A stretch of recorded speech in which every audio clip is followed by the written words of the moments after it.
Hello, mga kamaster, maraming salamat po sa lahat ng tumatangkilik ng Number 1 Supreme Warrior. Paki-follow and subscribe mga master para sa mga susunod pang mga kabanata. Number 1 Supreme Warrior. Kabanata 1671. Lumaki ang mga labi ni Jackie sa isang matamis na ngiti.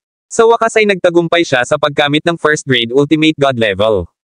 Gayunpaman, sa sandaling siya ay pumasok, tila siya ay dinala sa isang madilim na mundo. Isa-isa, ang mga bola ng liwanag ay lumutang sa kanyang harapan bago sila naglaho ng libu-libong milya ang layo tulad ng mga meteorite. Ang eksenang ito ay tumagal lamang ng isang segundo o dalawa bago ito nawala. Isang malakas na alon ng fluctuation ang kumalat mula sa katawan ni Jackie at naging sanhi ng panginginig ng paligid. Napaamo ni Jackie ang malakas na alon ng pagbabago-bago. Kahit sino pa ay mag-iisip kung ang ganoong malakas na pagbabago-bago ay nangyari kung hindi nila naramdaman ang lakas nito. Sabay dilat ni Jackie at dahan-daang tumayo na may kakaibang ugali. Nagbigay pa siya ng malafay, masiglang pakiramdam sa lahat. Nagtagumpay siya. Siguradong nagtagumpay siya. Napakabilis niya kaya wala pang 4 na araw nagtagumpay siya. Halos mapatalon si Daniela sa tuwa nang makita ang ngiti ni Jackie. Ngumiti si Jackie nang walang pakialam. Alam niya na ito ay higit sa lahat dahil ang martial art technique ay medyo mahirap. Ito ay isang komplikadong pamamaraan na dapat gawin at nangangailangan ng maraming ugat. Kung hindi, nagtagumpay siya kanina. Anuman, dahil ang martial art technique na ito ay napakasalimuot, ito ay nangangahulugan lamang na ang martial art technique na ito ay isang napakataas na antas na pamamaraan at isang mahusay na pagbot. Honey, kamusta ka na? Nagsasanay pa si tatay at ang iba pa. Mukhang nangangailangan pa sila ng 1 o 2 araw. Lumapit din si Selena sa kanya at ngumiti ng malumanay bago siya nagpatuloy. Luckily, this cave is quite secluded and no outsiders came barging in this couple of days. Wala sa mga halimaw na hayop ang nakatuklas sa lugar na ito, alinman. Makakapagpahinga na kami ngayong nakalusot ka na. Tumanggo si Jackie. Nakalusot ako, sa wakas ay nakapasok na ako sa first grade ultimate god level. Ito ay tumagal ng ganoon katagal higit sa lahat dahil ang bagong martial art technique na ito ay ganap na naiiba mula sa mga nauna at medyo komplikado.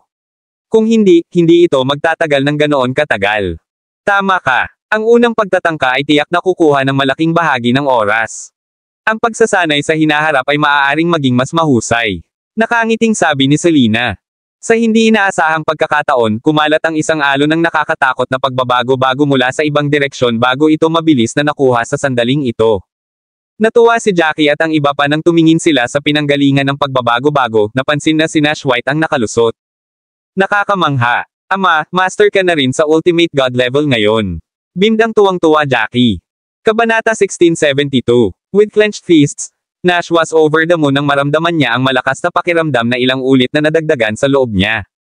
Isang pag-iisip ang pumasok sa kanyang isipan habang ang isang hiwa ng chi ay agad na lumitaw sa kanyang palad. Ang chi ay sobrang aktibo at malambot na ginto ang kulay. Bahagyang namula ang kanyang mga mata nang makumpirma niyang nasa first grade ultimate god level na siya. Nako, anong pakiramdam na nabasag sa wakas? Pakiramdam ko ay mayroon akong dagdag na tasot na pangunawa sa piraso ng lupang ito. Tumanggo si Nash at nagpatuloy, may kakaibang nangyari kanina lang. The instant I broke through, para akong naglakbay sa ibang mundo. Sa lugar na iyon, ang mga bola ng liwanag ay dumaan sa akin na parang mga bulalakaw, sunod-sunod, bago sila naglaho sa isang kisap mata. Baka isa itong mirage kapag nakalusot ako. Natigilan sa kanyang pag-amin, huminga si Jackie bago siya nagkomento, pare, ikaw, nakita mo rin ang espasyong iyon. I saw the same scene when I broke through, thinking it was an illusion at ako lang ang nakakakita. Sino ang nakakaalam na makikita mo ang parehong eksena? Paano ito posible? Ikaw, nakita mo na rin ang parehong eksena.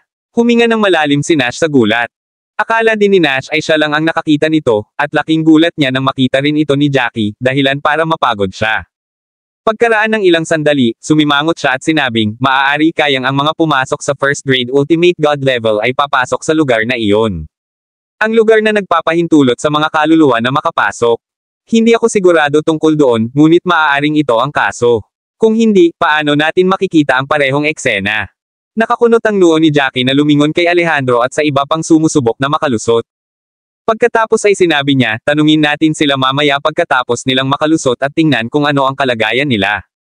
Makalipas ang kalahating oras, tumayo din si Alejandro na nakangiti, mukhang masigla at mukhang mas bata pa kay Nash. Nakalusot ka rin ba, padre? Kahanga-hanga. Mukhang mas bata ka kumpara sa dati. Tumakbo si Daniela patungo sa kanyang ama at tuwang-tuwa siyang tinitigan. Ang pinakamataas na antas ng Diyos ay isang bagay na pinangarap ng lahat, at sinubukan nila ang kanilang makakaya na hanapin ang batong bola na iyon upang makakuha ng mga pahiwatig tungkol sa pagpasok sa pinakamataas na antas ng Diyos. Sa katagalan, sa wakas ay nakamit nila ang pinakamataas na antas ng Diyos. Nangangahulugan ito na ang kanyang ama ay may habang buhay na 200 taon. Ang kanyang ama ay nasa edad 40 lamang, at hanggat hindi siya pinatay ng kanyang kapalaran, may natitira siyang mga 150 taon. Sa napakaraming taon na natitira, makakalusot na siya sa soul-penetrating level na pinangarap ng lahat. Haha, nakalusot ako. Nasira ko na. Ang tunay na antas ng Diyos na ito ay nakakaramdam ng nakakaakit, at nagdudulot ito ng ganap na kakaibang pakiramdam. Pakiramdam ko ay nadagdagan ang taas at understanding ko sa espasyong ito. Pakiramdam ko ay kayang talunin ng aking kasalukuyang sarili ang 7 hanggang 8 sa dating ako. Tawa ng tawa si Alejandro, halata sa kanyang kilos ang kaligayahan. Hindi nagtagal ay sinenyasan niya si Nash gamit ang kanyang mga kamay ng magalang at sinabing, "Salamat, Master Nash.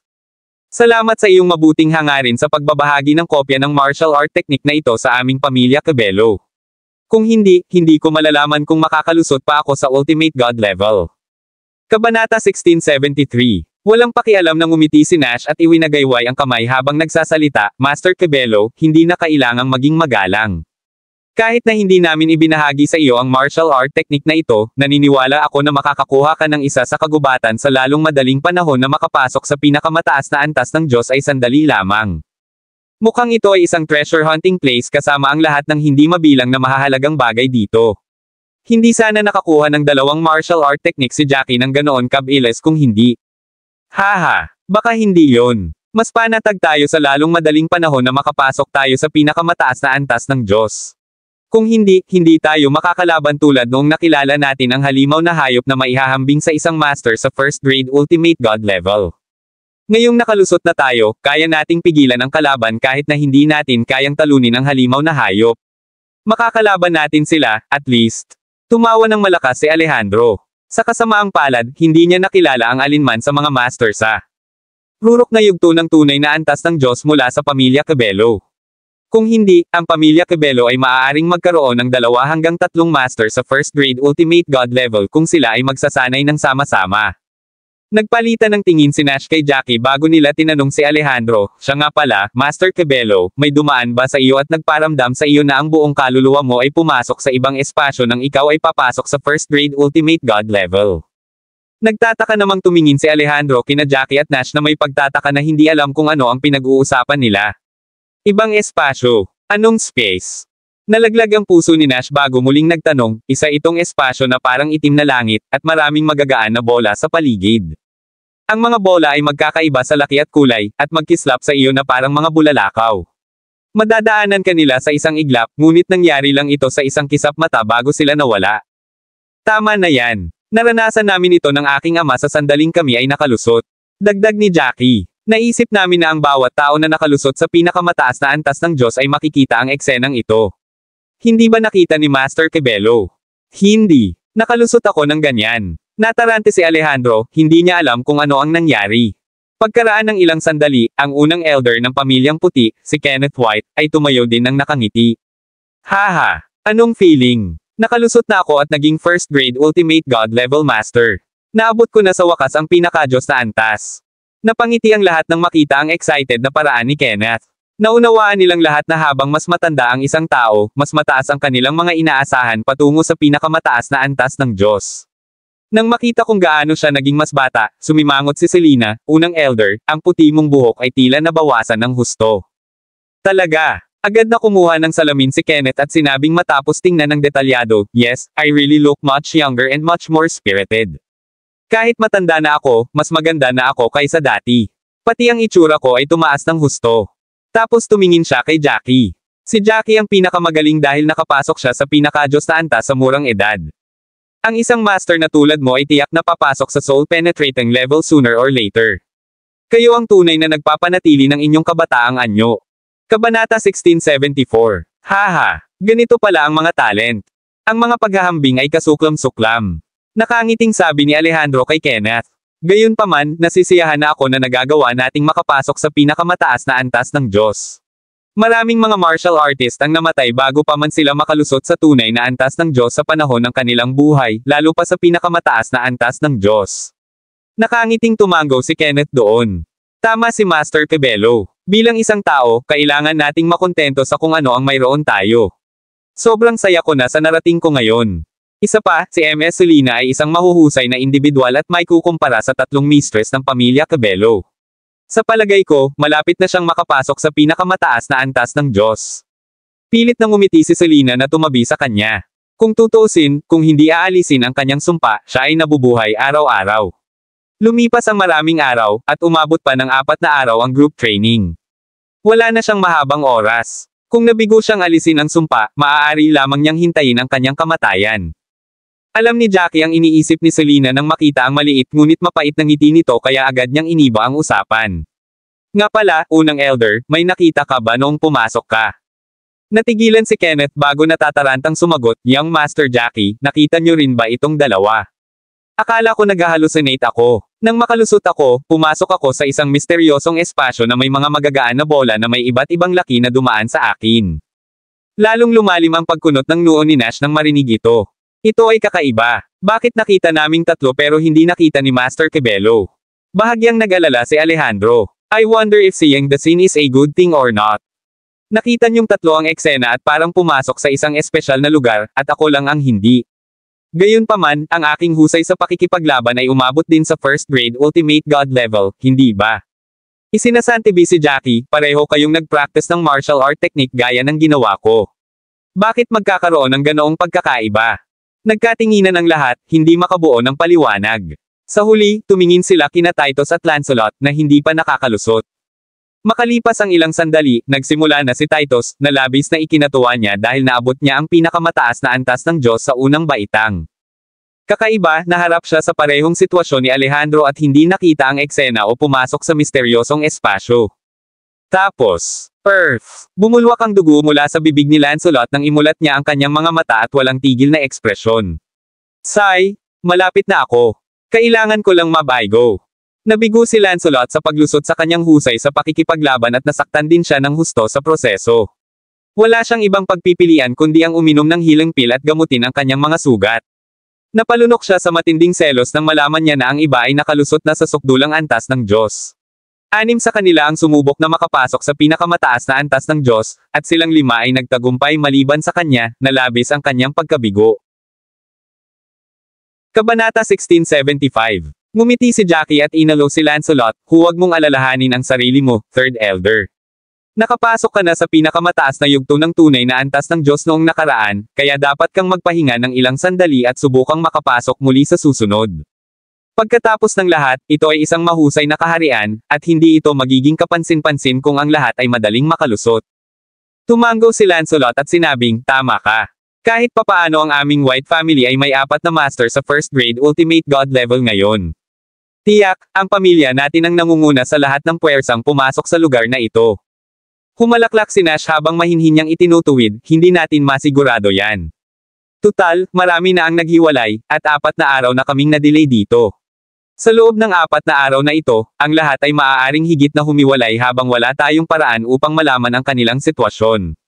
Mayroon lamang kaming ilang daan.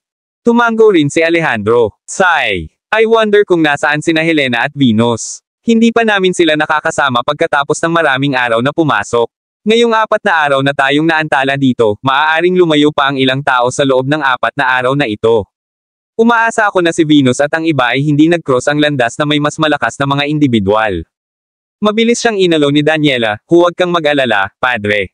Ang aking mga kapatid na babae ay may malakas na husay sa pakikipaglaban, at sila ay magiging maayos hanggat hindi sila masyadong malas. Higit pa riyan, ang eldest sister ay nasa peak stage na ng totoong god level, at baka nakapasok na siya sa ultimate god level. Tara na, medyo matagal na kaming na-delay, at 1:00 o 2:00 pa lang ng hapon. Kung lalabas tayo ngayon, dapat ay makakahanap tayo ng maraming masiglang damo bago lumubog ang araw. Medyo marami tayong tao dito, kaya maaari tayong kumalat at siguraduhing matutulungan pa rin natin ang isa't isa. Plano kong maghanap ng masiglang damo sa araw para masubukan kong magtanim ng mga 3rd grade elementary pill sa gabi. Ngumiti si Jackie nang walang pakialam at sinabing, ang mga table task sa ikalawang baitang ay makakatulong na mabilis na mapataas ang antas ng mga nasa demigod o tunay na antas ng Diyos. Bagamat makakatulong din sila sa pagpapataas ng husay sa pakikipaglaban ng mga nasa Ultimate God level, hindi masyadong malalim ang mga epekto. Kung makakapag-cultivate ako ng mga third grade na table task sa lalong madaling panahon, malaki ang pakinabang ng mga ito sa mga nasa Ultimate God level. Ikatlong baitang. Napasinghap ng malalim si Alejandro at ang iba pa sa sinabi ni Jackie. Hindi nila naisip ang mga Pildores na ganoon kataas dahil bihira silang gumamit ng third grade spirited na damo sa labas, pabayaan ang mga third grade na table task. Si Jackie, sa kanyang malalim na kakayahan sa paglilinang ng mga table task, ay naging isang second grade premium alchemist bago nila ito napagtanto. Kaya niyang sabihin ang ganito dahil maaari siyang maging isang third grade alchemist nang mabilis sa kanyang masipag na pag-aaral. Nakatayo sa gilid, medyo nakasimangot ang mukha ni Selena. Alam niya na ang pagkainip ni Jackie sa pagsisikap na itaas ang antas ng kanyang kasanayan sa paglilinang ng tableta ay may kinalaman sa paglilinang ng mga tabletang pang-apat na baitang upang makatulong sa pag-angat sa kanya. Sa katunayan, mahirap itong makamit, ngunit naantig siya nang makita niyang nagsusumikap si Jackie para sa kanya. May pumasok na isip kay Alejandro nang ilabas niya ang kanyang martial ring at ipinasa kay Jackie. Nga pala, Young Master Jackie, nakakuha kami ng maraming third grade spirited grass nitong mga nakaraang araw. Titingnan mo ba at titingnan kung ang alinman sa masiglang damong ito ay angkop para sa iyo na gamitin sa paglilinang ng mga table tasks. Maaari mo lamang kunin ang mga ito kung gayon. Kung tutuusin, wala kaming martial art technique para magsanay kaagad kung wala ka, at hindi ako makakalusot sa Ultimate God level ng ganoon kabilis. Kabanata 1676. Mukhang hindi ito magandang ideya, bagaman. Pinaghirapan ninyong makuha ang masiglang damo, awkward na sabi ni Jackie habang pinagmamasdan ang masiglang damo sa kanyang harapan. Hoy, wala namang masama doon. Walang halaga ng masiglang damo ang kasing halaga ng martial art technique na ibinahagi ninyo sa amin. Bukod sa paraan para magsanay para sa mga Ultimate God level, mayroon ding mga paraan para magsanay para sa soul penetrating level sa martial art technique na ibinigay mo sa amin. Tiyak na maaabot natin ang 9th grade soul penetrating level na iyon. Giit ni Alejandro na puno ng saya. Lumipad ang tingin niya kay Daniela habang makahulugang idinagdag, bukod doon, hindi lang kami kakampi ngayon, maaaring maging pamilya na kami in the future. Bakit dapat nating ituring ang isa't isa bilang mga tagalabas? Hindi ba tama ako? Si Daniela na nakatayo sa gilid ay nahihiyang gumanti agad. Tama na yan. Tama si Master Cabello. Dapat tulungan natin ang isa't isa, diba? Masayang tumawa si Nash at nagpatuloy, bukod dyan, hindi ba pwedeng bigyan mo na lang si Master Cabello ng isa o dalawa sa mga third grade pills na nilinang mo pagkatapos mong magtagumpay sa mga materyales na nakuha mo sa kanya? Totoo yan. Kung maaari akong maging isang third grade alchemist, ang paglilinang ng mga table tasks ay hindi nakakapagod. Tumango si Jackie at tiningnang mabuti ang masiglang damo bago pumili ng 2 hanggang 3 kapaki-pakinabang na masiglang damo. Natuwa ang mga Cabello nang marinig nila ang kanilang pag-uusap. Totoo na ang mga table tasks sa ikatlong baitang ay napakahalaga. Hindi ba magiging kapaki-pakinabang kung bibigyan sila ni Jackie ng 2 hanggang 3 table tasks pagkatapos magkaroon ng magandang relasyon ang magkabilang pamilya? Natitiyak nilang hindi mapipigilan ang pag-unlad ng pamilyang puti kung si Jackie ay naging isang alchemist sa ikatlong baitang novel drama.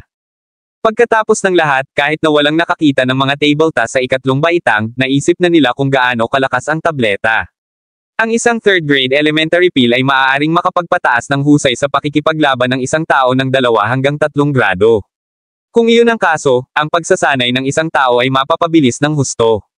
Kung ang isang tao sa pinakamataas na antas ng Diyos ay nagsanay ng walang pangatlong grado na mga table tasks at umaasa lamang sa ilang masiglang damo, ang bilis ng pagsasanay ay magiging mas mabagal. Tara, tayo na. Gamit ang isang kaway ng kamay ni Jackie, nagsimula muli ang grupo sa kanilang paglalakbay. Oo nga, napansin ng lahat na ang ingay ng mga taong nag-aaway kung saan-saan ay nabawasan nang lumabas sila ng kuweba, at ang ilan sa mga ito ay medyo malayo sa kinaroroonan nila. Mahirap matukoy kung ito ay mga tunog ng labanan sa pagitan ng mga martial artists dahil sa mahahalagang bagay o halimaw na hayop. Si Jackie at ang iba ay napatingin sa kabilang direksyon kung saan sila nanggaling. Dumiretso sila, at lahat ay nagtamasa ng magagandang gantimpala pagdating ng gabi. Nakilala nila ang ilang halimaw na hayop sa hapon, ngunit ang mga hayop na ito ay walang mataas na husay sa pakikipaglaban, sila ay karaniwang mga halimaw na hayop sa intermediate o huling yugto ng tunay na antas ng Diyos. Kaya naman, hindi na kailangang bigyang pansin ng grupo ang mga halimaw na hayop. Kabanata 1677. Upang umangkop sa bagong tumaas na lakas sa kanilang katawan at mas mahusay na kontrolin ang kanilang tumataas na enerhiya, sina Alejandro, Kenneth, at ang iba pa ay sumugod upang labanan ang bawat halimaw na hayop na tumatawid sa kanilang landas. Ang mga miyembro ng pamilya Cabello ay magpapakita kay Jackie ng ilan sa masiglang damo na nakuha nila para sa kanya upang magpasya kung alinman sa mga bagay ay angkop para sa paglilinang ng mga table tasks. Kung mayroon man, ibibigay nila ito kaagad sa kanya. Naalala nila kung paano sila binigyan ni Jackie ng kopya ng martial art technique, at iyon ay isang pagpapala sa pamilya Cabello. Nang sumapit ang gabi at naupo na ang lahat para magpahinga, nagsimulang magsaliksik si Jackie ng mga table tasks sa elementarya sa ikatlong baitang. Sa unang kalahati ng gabi, naging pamilyar siya sa lunas ng tableta at mga hakbang ng paglilinang hanggang sa maisaulo niya ang mga ito, pagkatapos ay sinubukan ni Jackie na linangin ang tableta noong gabing iyon. Sinubukan ni Jackie na linangin ang mga table tasks ng 3 beses sa buong gabi at nabigo ang lahat ng 3 pagtatangka. Bagamat inaasahan niyang mangyayari ito, nalungkot pa rin siya. Ito ay dahil ang paglilinang ng pangatlong baitang elementarya na ito ay hindi lamang nangangailangan ng pangatlong baitang elementary spirited na damo bilang pangunahing sangkap, ngunit ang lunas ay nangangailangan din ng ilang pangalawang baitang masiglang damo at iba pang angkop na mga halamang gamot bilang pantulong na materyales nito sa proseso ng paglilinang. Ang pagkabigo sa paglilinang ay magpapatunay na isang malaking kawalan sa kanyang bahagi. Nangangahulugan ang 3 magkakasunod na pagkabigo ng pagkawala ng hindi bababa sa 3 third grade elementary spirited grass at 12 ng second grade spirited grass.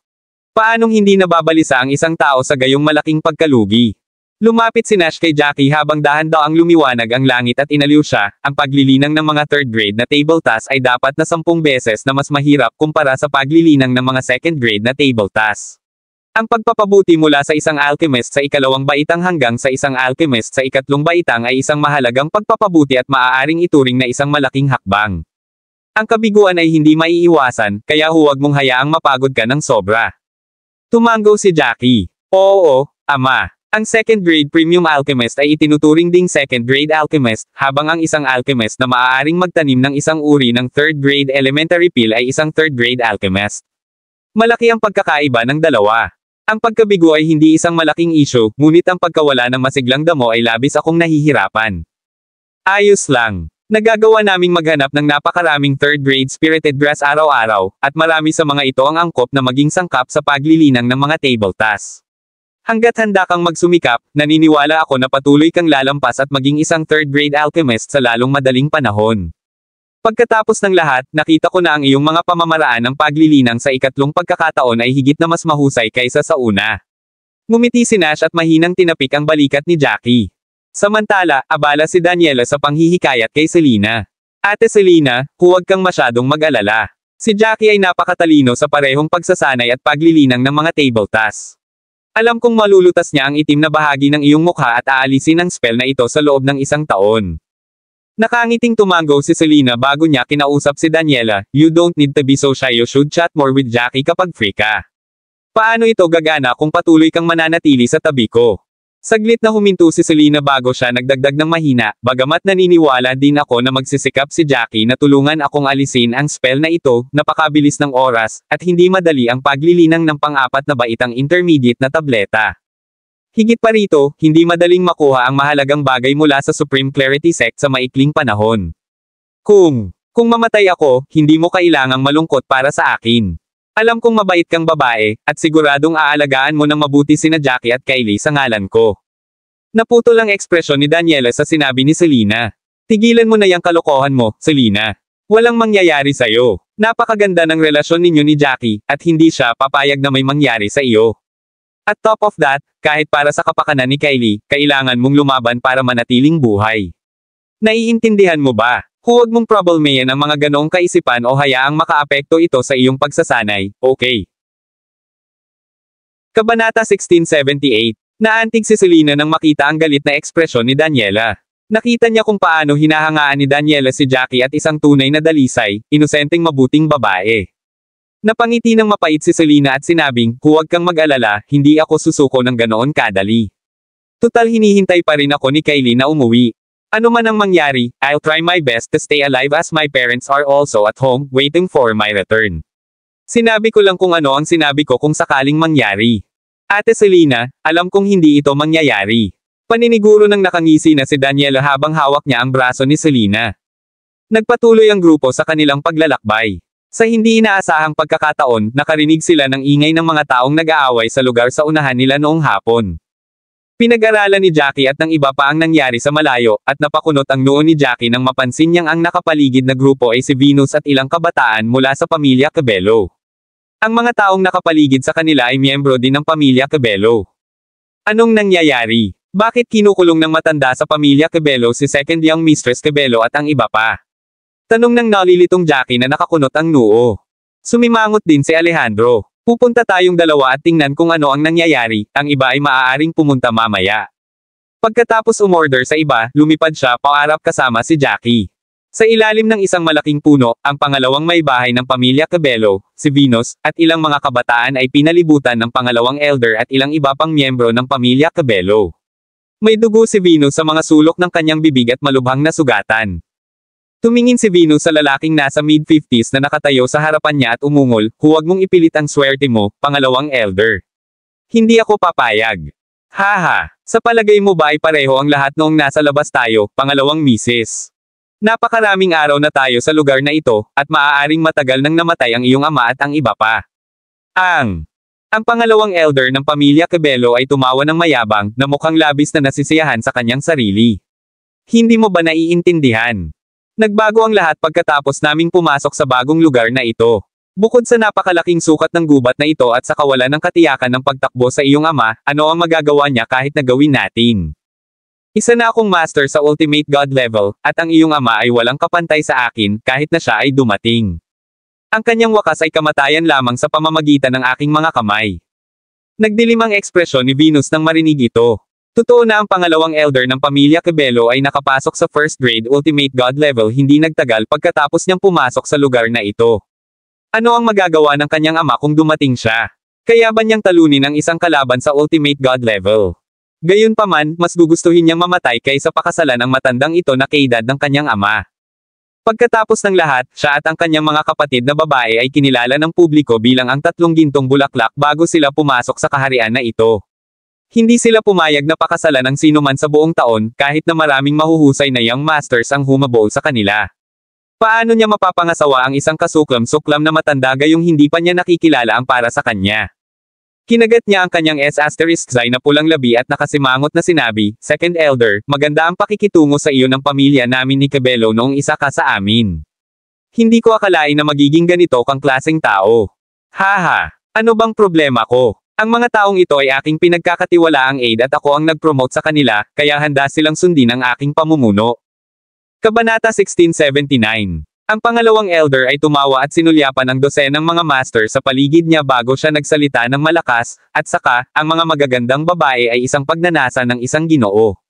"Kapag nakapasok na ako sa second grade o third grade ultimate god level, sasamahan ka ng iyong panganay at bunsong kapatid na babae sa pagiging babae ko. Ang tatlong gintong bulaklak ay magsisilbi sa akin ng mabuti." He balled his fist tightly as he bonggang remarked, "Lahat sa pamilya Cabello ay susunod sa akin.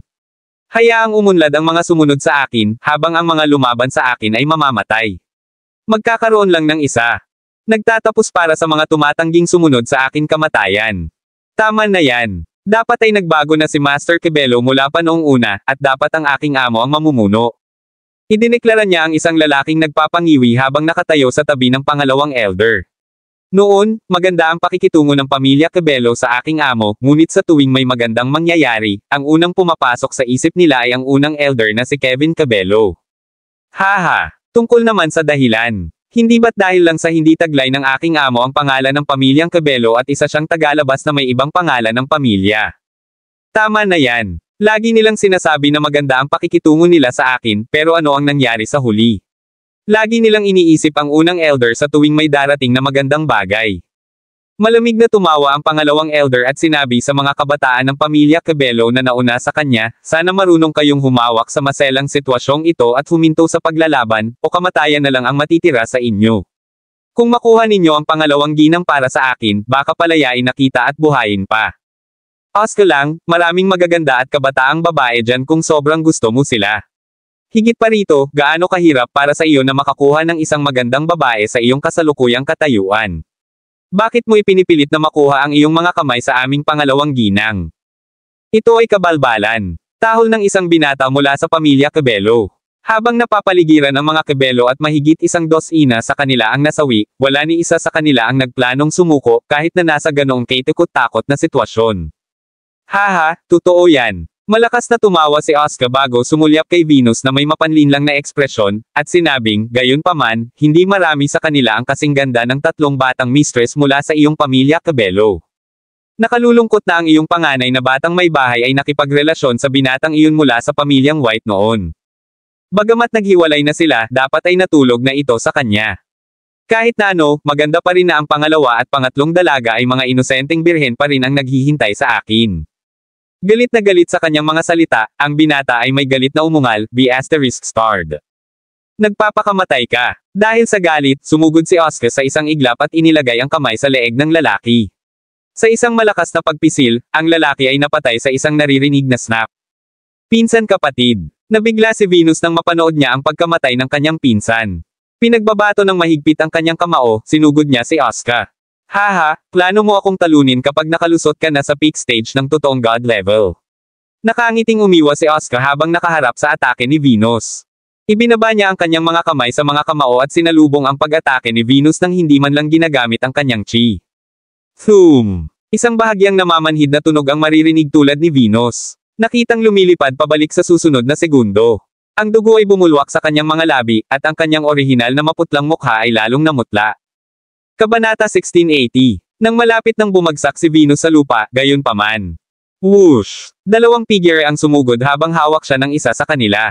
Ang baywang na nagpapahintulot sa kanya na mapunta ng ligtas sa lupa. Sa sandaling napagtanto ni Venus na si Jackie iyon, siya ay nataranta at namula nang makatayo siya. Si Jackie naman, kumuha siya ng healing pill gamit ang pitik ng kamay at ipinasa kay Venus. MS. Venus, ang tabletang ito ay makakatulong sa pagpapagaling ng iyong mga sugat. Ipaubaya sa amin ang natitira. Sige. Salamat, Young Master Jackie. Ininom ni Venus ang tableta sa kahihiyan at sa wakas ay napagtanto na ang kausap ay ang kanyang ama. Agad na tumulo ang mga luha sa kanyang mga mata nang tumingin siya kay Alejandro at sinabing, I finally meet you again, Father. Natakot ako na baka may mangyari sa'yo. Narinig ko ang mga alingaw-ngaw na ang Panginoon ng pamilya Canmore ay nakapasok na sa pinakamataas na antas ng Diyos ng maaga, at natakot ako na. Maraming tao sa lugar na ito ang nakalusot sa parehong antas din. Kanina, nakita ka ng mga tao at ang pangatlo kong kapatid na babae na hinahabol ng halimaw na halimaw. Nagtataka siyang tumingin sa paligid habang nagsasalita, nga pala, nasaan si third sister? May nangyari ba sa kanya? Huwag kang mag-alala. Ilang sandali pa ay darating na ang iyong pangatlong kapatid na babae at ang iba pa. Oo, hinabol kami ng halimaw na halimaw, ngunit salamat sa tulong ni Young Master Jackie, nakatakas kami sa panganib. Tumingin si Alejandro sa kanyang anak na babae at natahimik. Sa kabutihang palad, siya at ang iba pa ay nakakuha ng oras upang masaksihan ang lahat ng una, mas masahol pa kung dumating sila mamaya. Baka hindi na rin niya makita ang kanyang anak. Nagulat ang pangalawang elder nang makita niyang sabay na sumulpot sina Alejandro at Jackie, at naningkit siya sa nakita. Gayunpaman, ang pag-iisip ng kanyang bagong natuklasang lakas sa pakikipaglaban at kung paano siya umunlad ay naging mas kumpiyansa sa pangalawang elder. Nagsalita siya na may ngiti sa labi, matagal na, Alejandro Cabello. Hindi ko akalain na dadaan ka. Huminto muna si Oscar bago siya nagpatuloy, buti naman dumating ka, hindi nakita kailangang hanapin sa buong lugar. Ngayong nandito ka na, kailangan na lang kitang patayin para maging Panginoon ng pamilya Cabello. Siyempre, kung handa kang talikuran ng posisyon at ipapakasal sa akin ang 3 mong anak na babae, iisipin kong buhayin pa kayo. Hindi ko akalain na magiging ganyan kang tao, Oscar lang. Noong nasa pamilya ka ng Cabello, masunurin ka dahil hindi kasing galing sa akin ang iyong fighting prowess at combat power. Sinong mag-aakalang ipapakita mo ang iyong tunay na kulay kapag nakalusot ka na sa first grade ultimate god level? Ako, si Alejandro Cabello, ay talagang minamaliit ka. Ungol ni Alejandro, sa sobrang galit na naging berde ang mukha. Gusto mo bang ipakasal ko sa iyo ang 3 kong anak? Nagbabaka sakali akong sabihin na isa kang baliw na may hindi makatutuhan ng mga panaginip. Haha, napakatigas pa rin ng ulo mo. Dahil nandito ka at ang binatang ito mula sa pamilyang puti, papatayin ko kayong dalawa. Tingnan natin kung sino pa ang maglalakas loob na labanan ako pagkatapos nito. Tumawa si Oscar at iniunat ang isang kamay niya, at isang light golden chi ang lumabas mula sa kamay niya. Saka siya ngumiti kay Alejandro. Nakikita mo ba ito? Ito ang golden chi ng isang first grade ultimate god level. Naiinggit ka ba sa akin para dito? Binibigyan kita ng huling pagkakataon, at agad akong kikilos kung mananatiling matigas ang ulo mo. Ang songgit mo talaga. Malamig na ngumiti si Alejandro at iniunat din ang isang kamay, kung saan ang chi ng parehong light gold na kulay ay lumundag sa ibabaw ng kanyang palad. Ikaw, nakalusot ka na ba sa ultimate god level? Huminga ng malalim at kuminang si Oscar nang mapansin ang light gold chi sa mga kamay ni Alejandro. Noong miyembro siya ng pamilya Cabello noon, pareho siya ng husay sa pakikipaglaban gaya ni Alejandro, at pareho silang nasa peak stage ng tunay na antas ng Diyos. Gayunpaman, ang kanyang kapangyarihan sa pakikipaglaban ay mas mababa kumpara kay Alejandro. Dahil may medyo makapangyarihang unang Elder Cabello, iyon ang dahilan kung bakit hindi siya naglakas loob na kumilos nang wala sa lugar. Inisip niya noong una na hindi magiging kaparehan niya si Alejandro kapag nakapasok siya sa first grade ultimate god level. Sa hindi inaasahang pagkakataon, nakamit na ni Alejandro ang first grade ultimate god.